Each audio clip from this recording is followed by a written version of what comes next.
Welcome to my Days of Our Lives official channel. I hope everyone is having a wonderful day. Before we begin, please hit the subscribe button and give this video a thumbs up. Bobby needed to let me have it, Jada said in Everett's hospital room. Bobby grinned and declared that he liked Jada's talk, dirty. She became agitated and threatened to walk away if he remained silent. At last, Bobby admitted that he was aware of Lee Shin's murder. Bobby hadn't met the individual, so Jada wasn't convinced by his allegation. Jada also informed Bobby that Lee's killer had been identified by the police.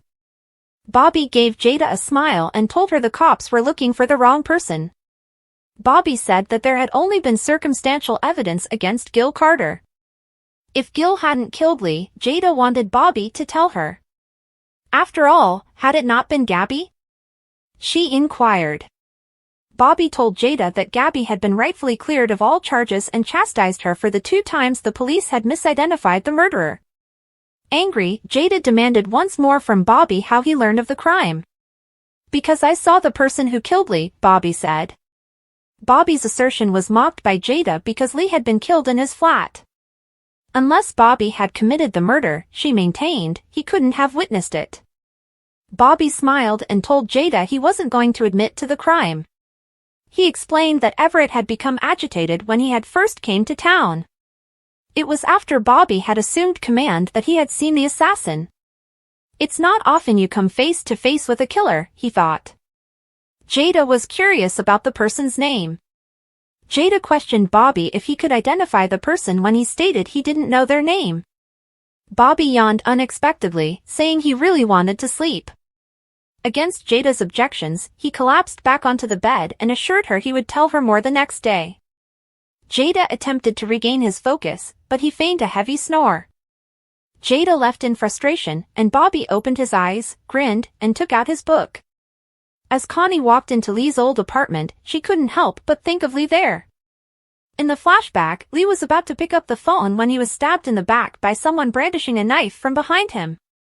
Behind him, Connie was covered in blood as he slumped to the ground. Coming out of her flashback, Connie argued that Gabby had done the wrong thing, not her. Lee abruptly interrupted Connie from a nearby table, telling her that Gabby hadn't stabbed him.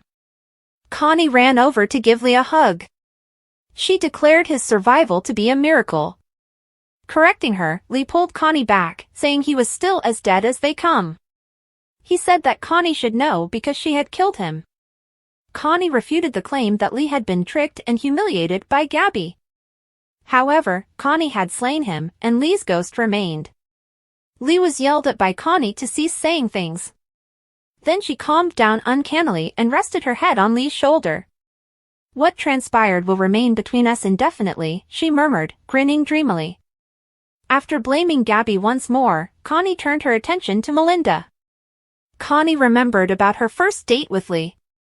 They'd talked about true crime, biscuits, and tigers, Lee said.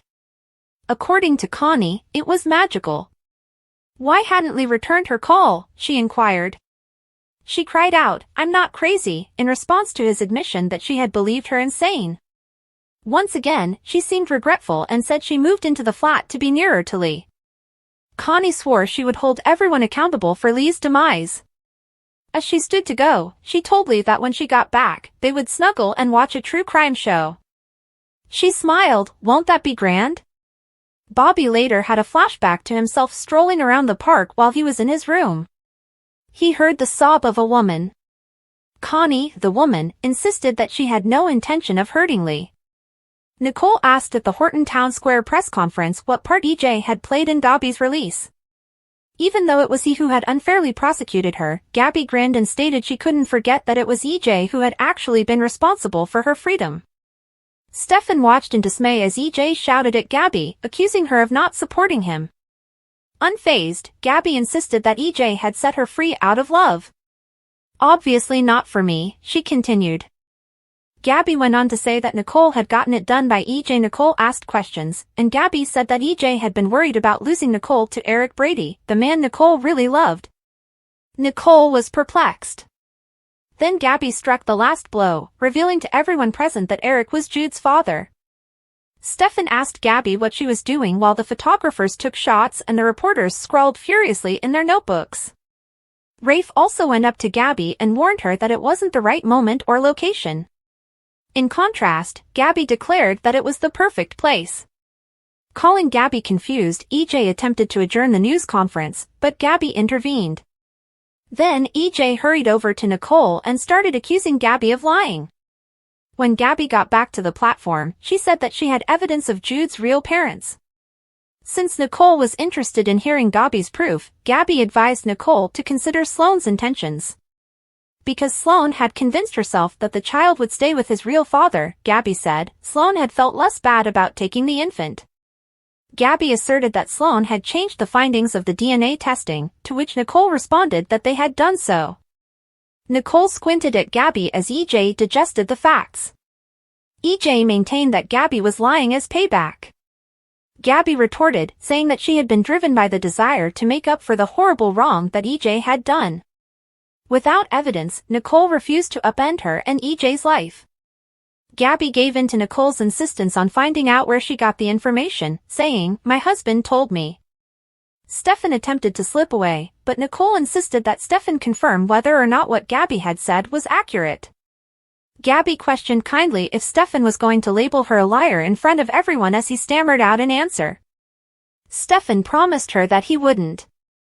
Stefan grudgingly acknowledged that Gabby had been honest when she nudged him to say it loudly. Nicole persisted in her denial and claimed that Stefan and Gabby were attempting to harm EJ. Gabby declared that Stefan had personally seen the results of the DNA test. Once more, Gabby forced a hurt Stefan to be honest. He apologized to EJ and then came clean. After angrily spitting out "damn you" at Stefan, EJ went to Nicole and she started apologizing to him. Nicole was asked scornfully by Gabby why she was apologizing to EJ, as EJ already knew the truth. Gabby then told Nicole what she had discovered in EJ's safe regarding Stefan's DNA findings. Nicole pivoted and asked EJ if Gabby's account was accurate after Stefan's confirmation. EJ persisted in insisting that Gabby and Stefan were retaliating against each other. Rafe questioned why, after being set free by EJ, Gabby would be pursuing retribution. Even though Gabby detested EJ, she insisted that she was being honest. Nicole was urged to consider the reasons for Gabby's unexpected release and Melinda's amnesty. Gabby contended that by caving in to Stefan and Melinda's extortion, EJ had been attempting to cover his bases. Gabby said, "I'm standing right here if you want proof."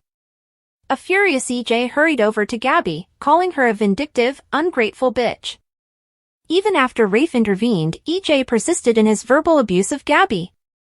She yelled at him, getting in his face, claiming EJ was the one who was being vindictive since he had brought charges against Gabby for a crime she hadn't done. "After everything you've done in your miserable life, you deserve 10 times the sentence you got," EJ grumbled. Nicole became enraged and demanded to know what EJ had to say after realizing the truth. She questioned whether she would ever receive a sorry. Nicole growled, "Answer me," making EJ squirm and back away. She yelled, "You knew," and took off. Rafe stopped EJ as he tried to follow her, telling him that she wasn't going anywhere. Rafe insisted that EJ go to the police station and provide an account of his purported scam. Rafe was told angrily to take it up with the DA's office by EJ, who then walked off. Thanks for watching. If you like this video, so please don't forget to subscribe my channel and don't miss any update.